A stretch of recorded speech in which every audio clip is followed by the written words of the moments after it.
William Blake साहब अपनी रिथॉरिकल poetry के लिए काफ़ी फेमस है.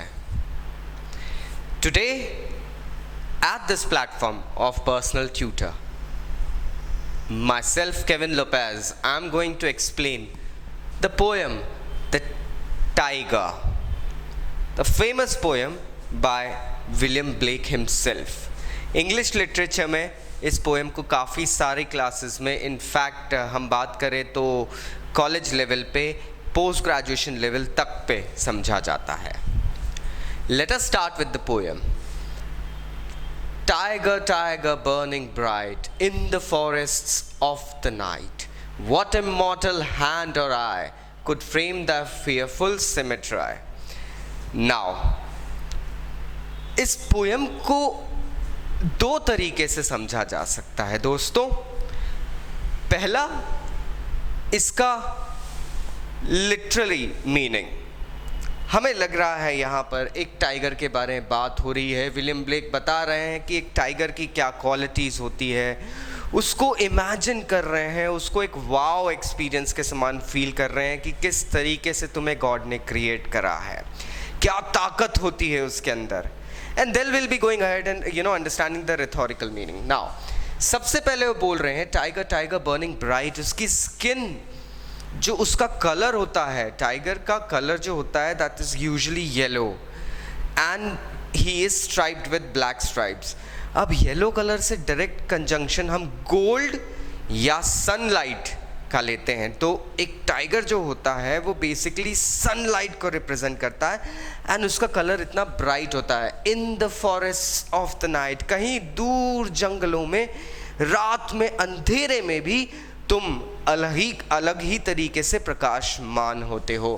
What immortal hands or eye could frame the fearful symmetry. अब immortal मतलब डायरेक्टली वो बता रहे हैं ब्लेक साहब that it wouldn't be a work of a mortal.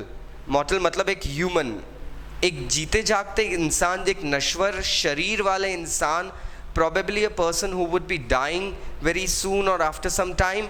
No. This creation cannot be done by someone who lives at the earth. This is really done by someone जो heavens में रहते हैं, मतलब God himself. तो वो question कर रहे हैं कि भैया ये किस अलौकिक दैवी शक्ति ने तुम्हारा क्रिएशन करा है. In what distant deeps or skies burn the fire of thine eyes. अब तुम्हारी आंखों में जो चमक है वो एक आग के समान है.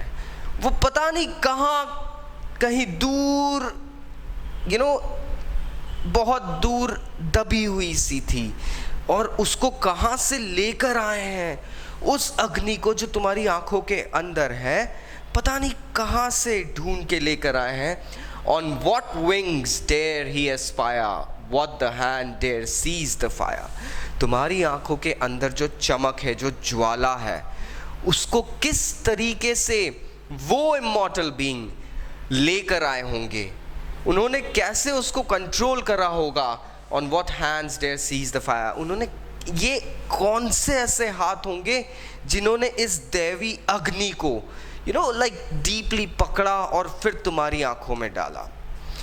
एक तरीके से पूरे तरीका बता रहे हैं पूरे टाइम कि एक टाइगर की जो काया है, उसकी आंखों के जो लुक्स हैं, वो सब चीज़ें एक नॉर्मल ह्यूमन बीइंग क्रिएट नहीं कर सकता है. And what shoulders and what art could twist the sinews of the heart. What shoulders, shoulders से हमेशा इंग्लिश लिटरेचर में कंजंक्शन, कनेक्शन निकलता है स्ट्रेंथ का. अब यहाँ बोल रहे हैं ये कौन सी ऐसी ताकत होगी और क्या कला होगी, आर्ट, जिन्होंने तुम्हारे दिल को इतना स्ट्रांग बनाया, तुम्हारे दिल की जो मसल्स हैं उसकी धड़कन इतनी स्ट्रांग बनाई. And when the heart began to beat, what dread hand and what dread feet. और जब उस दिल ने धड़कना शुरू कर दिया, तो वो कौन सा ऐसा इंसान होगा जो एक जीते जागते टाइगर के सामने खड़ा होगा, कौन सी ऐसी ताकत होगी. So he obviously connects the god into the creation of the tiger. And one thing most important is, यहाँ पे ये भी समझ लेना है that the tiger is actually created by the God. So the God is being proved more powerful than the tiger. Again he says, what the hammer, what the chain, in what furnace was thy brain. अब ये hammer, chain, ये सब creation के ऊपर चीज़ें लगी हुई है दोस्तों.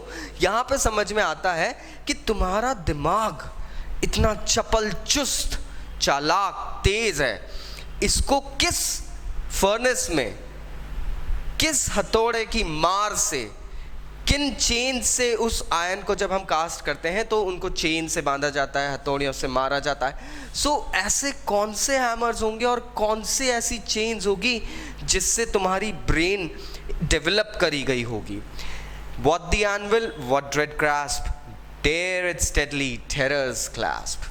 अब किसने ऐसे पकड़ा होगा? You know, you need to hold, एक clasp होता है जिससे you need to hold the iron and then you need to go ahead and, you know, like hammer it on an anvil. तो किस तरीके से, कौन से anvil पे, कौन से ऐसे बेस पे रख के तुमको, you know, इतने वे में ढाला गया, इस तरीके से ढाला गया, ये समझ में बिल्कुल नहीं आ रहा है. और ये कनेक्शन बताते हैं जितनी तेज़ी से ग्रास्प करा है, पकड़ा है तुमको क्रिएशन करते समय, वही तुम्हारी क्लास्प, तुम्हारी पकड़ भी बन गई है. When the stars threw down their spears and watered heavens with their tears, did he smile his work to see? Did he who made the lamb make thee? यहाँ बहुत सारे कनेक्शंस दिखते हैं हम. Let us go and understand it line by line first. When the stars drew down the spears, star से समझ में आता है जब ऊपर अलौकिक शक्तियाँ आसमान में, जब उन्होंने भी अपने हथियार डाल दिए और रेन के फॉर्म में उनका दुख दिखने लगा क्योंकि तुम क्रिएट हो चुके थे. क्या तब तुम्हारे क्रिएटर ने सिर्फ तुमको देख के एक मुस्कान बिखेर दी थी? क्योंकि ये वही क्रिएटर है जिसने एक लैम्ब, एक मासूम सा मेमना भी बनाया है, और यही वो क्रिएटर है जो तुम्हारे जैसे एक फियर्स एनिमल को भी क्रिएट कर सकता है. Tiger, tiger, burning bright in the forests of the night, what immortal hand or eye dare frame thy fearful symmetry. अब यहाँ एक कनेक्शन देखिए फ्रेंड्स, यहाँ वर्ड यूज किया गया है dare. The word that is being used here is dare, and in the same first stanza the word is could. तो पहले वो अमेजमेंट बता रहे हैं, एंड नेक्स्ट लास्ट स्टैंजा में बता रहे हैं बिल्कुल हिम्मत, एक पर्सन की एबिलिटी. तो सेम वो बता रहे हैं यहाँ पर कि एक पर्सन, पहले क्या उस पर्सन ने तुम्हें बनाया, और अब बोल रहे हैं वाह क्या एबिलिटी है उस पर्सन की.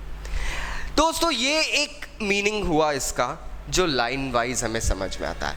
Now let us understand the complexity of William Blake.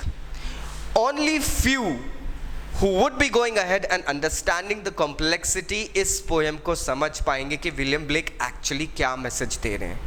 अगर हम देखें तो विलियम ब्लेक की जो पोएम्स होती थी वो एक तरीके से कटाक्ष करने वाली पोएम्स होती थी. They used to question the socio-economic scenario of that era.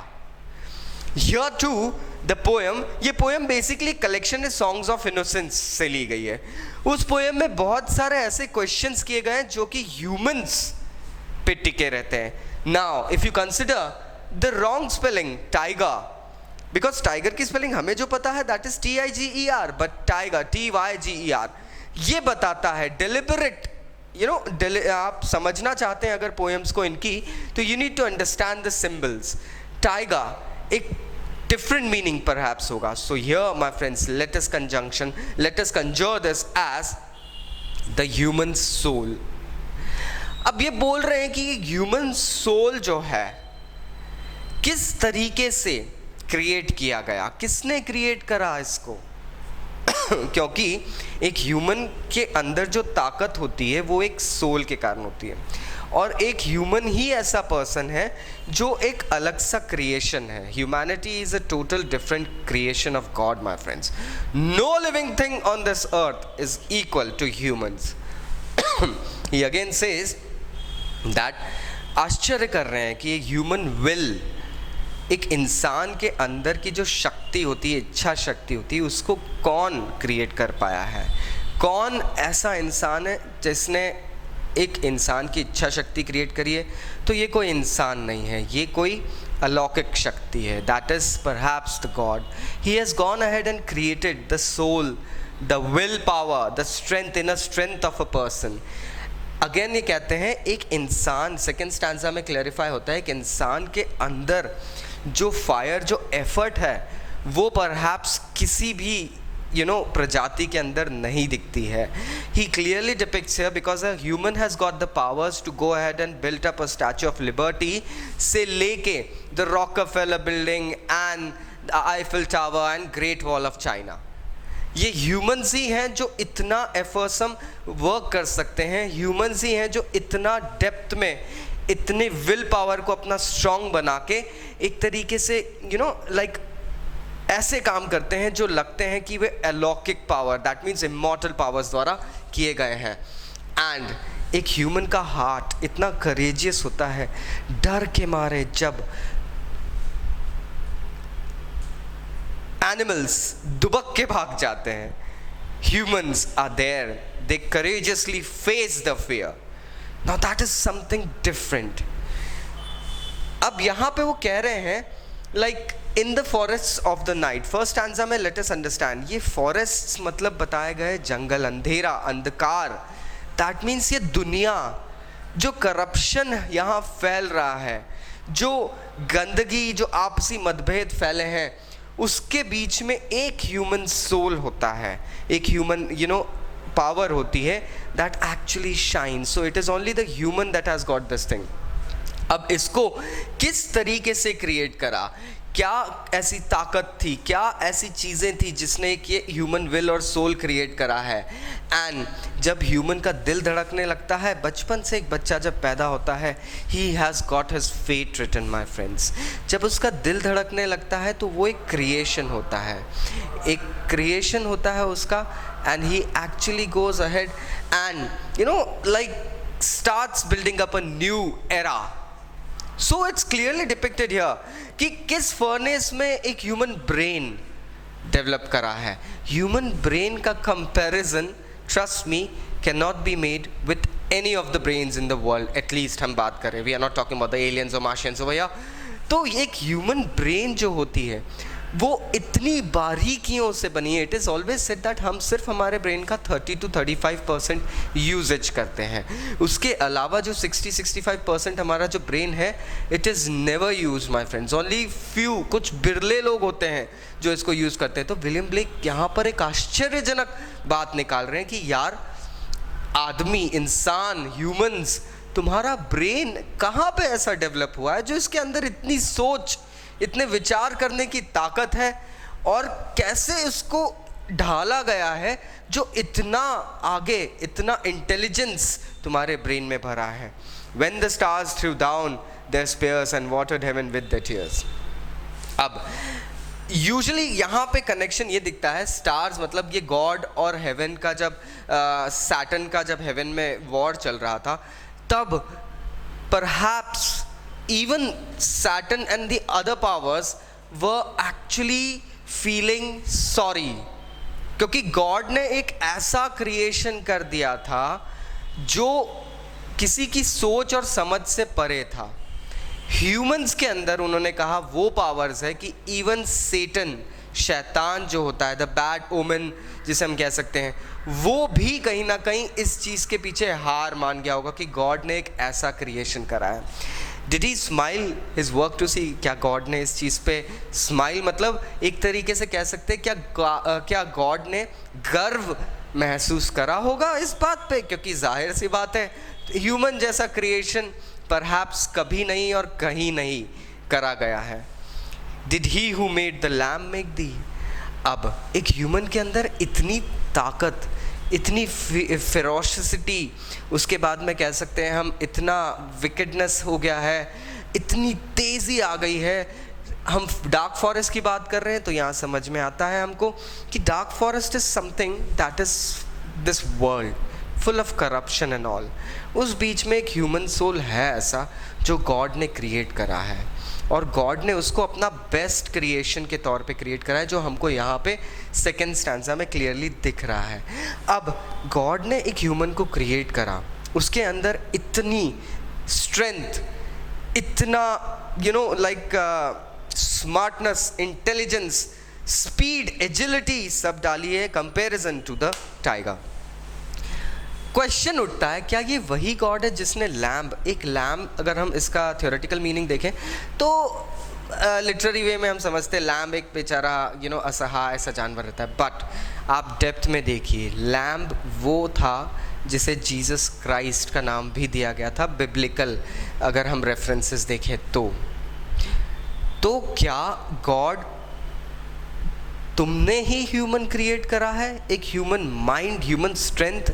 क्योंकि तुमने तो लैम्ब भी क्रिएट करा था, जीसस क्राइस्ट को भी क्रिएट करा था, जो कि दया की मूर्ति परहैप्स जिसे कहा जाता है, लेकिन यहाँ एक ह्यूमन इतना स्ट्रांग है कि ये टोटल ऑपोजिट कंजंक्शन हो गया एक तरीके से, कि यार ह्यूमन भी क्रिएट करा जो कि इतना बलशाली, बलिष्ठ, बलवान, स्ट्रेंथफुल, उसका क्लेवर, इंटेलिजेंट है, और ये वही गॉड है जिसने एक मीक सा, साइलेंट सा लैम्ब जो कि हमारे पापों के लिए खुद मर गया, जीसस क्राइस्ट, उसको भी डेवलप करा, उनको भी बनाया। सो क्रिएटर आपकी ताकत को नतमस्तक करता हूँ, विलियम ब्लेक कह रहे हैं, क्योंकि तुम एक ऐसे पर्सन हो जिसने एक बहुत ही हम्बल पर्सन भी बनाया और एक ऐसा क्रिएशन भी करा, दो टाइप के क्रिएशन कर लिए। अब even the Satan's, even the gods above, the bad powers above were actually astonished at this feat of yours, कि तुमने किस तरीके से यार क्रिएट कर दिया है, एक हम्बलनेस और एक स्ट्रेंथफुल, टोटली ऑपोजिट सिनेरियोस को तुमने क्रिएट करने की तुम्हारे अंदर ताकत है। फाइनल स्टैंजा में same repetition of the first stanza है, लेकिन वर्ड बदल गए। यहाँ पे वर्ड है डेयर। क्या कोई और ऐसा क्रिएशन करने की ताकत कर सकता है? क्या किसी और के अंदर ऐसी फीलिंग्स है जो ह्यूमंस के अंदर है? ऐसा ताकतवर, करेजियस होना, उसके बाद में मुश्किलों से लड़ जाना। इस संसार में बहुत सारी ऐसी चीज़ें हैं जिसको फील करना रहता है, बट क्या कोई और ऐसी प्रजाति है जिसके अंदर इतनी विल पावर, इतनी इनर स्ट्रेंथ है? सो दोस्तों, यहाँ पे ख़त्म होता है विलियम ब्लेक का इस पोएम का रिथोरिकल मीनिंग। ऐसा सेड, बहुत सारे वेज होते हैं एक पोएम को समझने के, लेकिन अगर हम शेक्सपियरन एरा के पोएट्स को अगर समझें तो it becomes quite different, because they actually had hidden messages between the lines. So start reading between the lines when you study when you go ahead and study like Shakespeare. उसके बाद में हम बात कर सकते हैं मिल्टन को अगर हम देखें तो इन लोगों की जो राइटिंग स्टाइल थी, that was actually correct, but it was questionable. अब यहाँ देखिए, यहाँ बहुत सारे क्वेश्चन मार्क्स दिख रहे हैं इस पोएम में। It's filled with question marks, सवाल खड़े कर रहे हैं वो। तो वो सवाल जो है वो सिर्फ एक टाइगर, एक एनिमल से क्रिएटेड नहीं है। It is somewhere giving out a different symbol. Questionable हो गया, human existence today is questionable. ताकत बताई गई है इंसान की कि तुम्हारे अंदर इतनी सारी चीजें हैं, ये चीजें कोई नॉर्मल क्रिएशन ऑफ गॉड नहीं है। This is something special created by God. तुम्हारे क्रिएशन पे तो ऊपर हेवन में जो वॉर्स चल रहे थे, शैतान तक ने हाथ जोड़ लिए थे, सॉरी फील करा था कि यार गॉड ने एक इतना बड़ा क्रिएशन कर दिया है और इसमें मेरी ताकत नहीं चल सकती है।